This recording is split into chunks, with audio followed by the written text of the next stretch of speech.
ముందు వెనక కలిపి దశ పూర్వేషాం దశ పరేషాం అని కలిపి మనకు పెద్ద తప్పే ఉంటుంటే చిన్నది ఏదైనా తగాదా వస్తే నువ్వు మొదటి నుంచి ఇలాగే ఉన్నావు, మీ అమ్మ కూడా ఇంతే, ఇంత కాకపోతే ఎందుకండి? అప్పటికి 5 ఏళ్ళు ఏంటి పెళ్ళి, మొదటి నుంచి అలా ఉంటే కాపురం చేసేవయ్యా.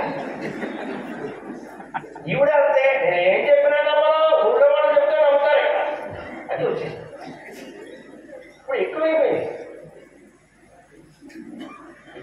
ఆ మాట మిగిలిపోతుంది కదా, ఇంత తగదా పోయింది. ఇది వచ్చింది ఎంత చేస్తే టిఫిన్ బాగా లేదు, ఎంత పెడుతుంటే ఏదో ఉంది, చిన్న విషయం.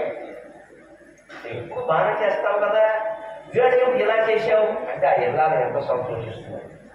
ఆ మాట నువ్వు ఎప్పుడు బాగా చేస్తావు కదా, ఏమిటి వాడు మర్చిపోయావా అంటే పిల్లల చేతుల్లో, పెద్దాడ చేతుల్లో, ఆనాడ చేతుల్లో ఏదైనా వస్తువు కింద పడవచ్చు, పగిలిపోవచ్చు. అప్పుడు వెంటనే రావాల్సిన బంగారం లాంటి వస్తువు పడగొట్టేశారు అని పెద్దవాళ్ళు కూడా కామెంట్ చేయకూడదమ్మా. పెద్దవాళ్ళు ముఖ్యంగా ఆడవాళ్ళ కామెంట్ ఎలా ఉంటుందంటే, కోడలు పడగొడితే అదేమో బంగారం కొండ, కూతురు పడగొడితే ఓటి కొండ. అది మూడు శ్రమ పడింది, అందుకే చేతిలోకి జారిపోయింది. ఈ కోడల చేతిలోకి పడిపోయింది, వాళ్ళ అమ్మాలని ఏర్పింది, ఆవిడొచ్చింది. ఇప్పుడు రకాలు కౌంటర్పాత్ తగదని ఎక్కువయ్యాయి. ఎంత చేసి పడ్డ వస్తువు బయటికి రాలేకపోతే పగిలిపోయింది. వస్తువు పని మనిషి చేతిలోంచి జారిపడిన, పెద్ద మనిషి చేతిలోంచి జారిపడిన ముందు రావాల్సిన మాట ఏమిటంటే, నీకేం కాలేదు కదా, నీకేం కాలేదు కదా, ఈ మాట రావాలి. ఈ మాట అప్పుడు వెంటనే వాళ్ళ నా గురించి ఆలోచిస్తున్న అమ్మాయి కోడలు, అత్తగారు గురించి కదా, అత్తగారు కోడలు, అక్క చెల్లి, ఏదైనా సరే పది మనిషి కూడా మా యజమాను గారు నా గురించి ఆలోచిస్తుంది. నీకేం కాలేదు కదా, అది ఏదో పర్వాలేదులే, ఏదో చేసుకోవచ్చు అంటే, ఏదో మా దిక్కుమాన్ని చెయ్యి వేడ ఏమిటో ఉడికింది, లేకపోతే మా ఇంట్లో ఏదో చికాకు వచ్చిందమ్మా, మనస్సు బాగాలేదు, ఆ విషయం చెబుతుందండి. ఎందుకు ఈ కేకలు రంకెలు? అనుబంధం బాగుండాలంటే ముఖ్యంగా మగవాళ్ళు ఒకటి దృష్టిలో పెట్టుకోవడం. దయచేసి వ్యాసుడు భారతంలో ఉద్యోగ ఆది పర్వంలో చెప్పిన మాట చెబుతున్నాడు. శకుంతలోపాక్ష భార్య ఒక్కటి మనల్ని ప్రేమిస్తే ప్రపంచం అంతా ప్రేమించారంటే ఇంకెవరు ప్రతి మగవాడు దృష్టిలో పెట్టుకోవాలి. భార్య ప్రేమ కోసం తాపత్రయపడాలి. కాళ్ళు పెట్టుకోమని, బానిస అయిపోమని అర్థం కాదు. వాళ్ళని ప్రేమిస్తే వాడు ప్రేమిస్తాడు. వాళ్ళకి బహుమతులు ఇస్తే ప్రేమిస్తారు అనుకోవడం పిచ్చి అజ్ఞానం. అది చాలా రమంత ప్రేమ ఏ స్త్రీ అయినా ఆశించేది. ఆ విషయం వ్యాసుడు చూస్తున్నాడమ్మా, నేను చెప్పడం కాదు. సఖాయ ప్రవివిక్తేషు భవంత్యేతా ప్రియం వదాగ పితరో ధర్మకార్యేషు భవంత్యాప్తస్య మాతరః. భార్య ఒక్కటి ప్రేమ మనం సంపాదించగలిగితే ఎన్ని ప్రయోజనాలు ఉంటాయి అంటే, సఖాయ ప్రవివిక్తేషు భవంత్యేతా ప్రియం వదాగ.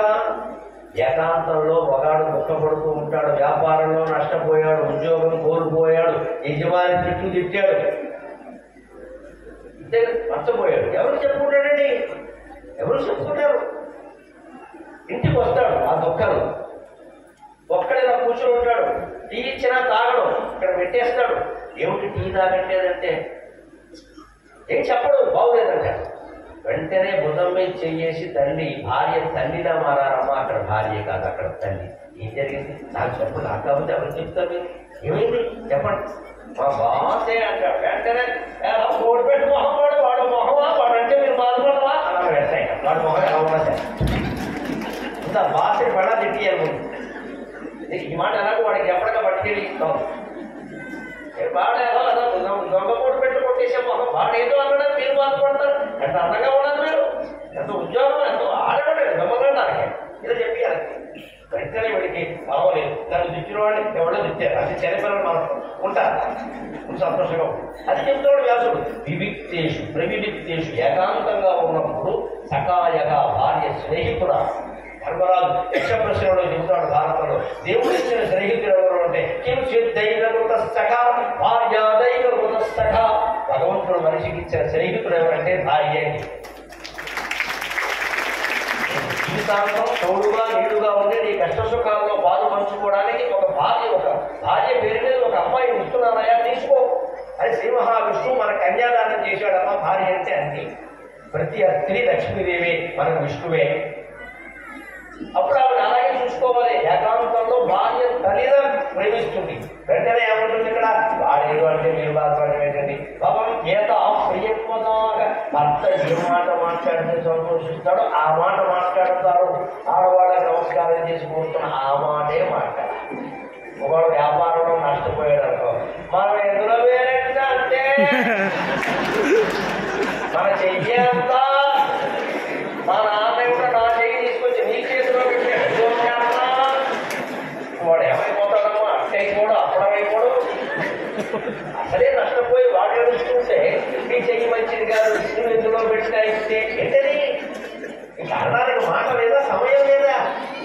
కష్టపోయి బాధపడుతుంటే మనిషిని ఎలా బాధపడతామండి? ఆడదాన్నైనా మగాడినైనా. వాడు అప్పటికే బాధపడుతున్నాడు, మగాడు ఆడది. ఎవరు ఇంకేస్తే కూర్చుతావా? కానీ పైశాచికం అంటారు, శాడిత్యం అంటారు. వాడు అసలే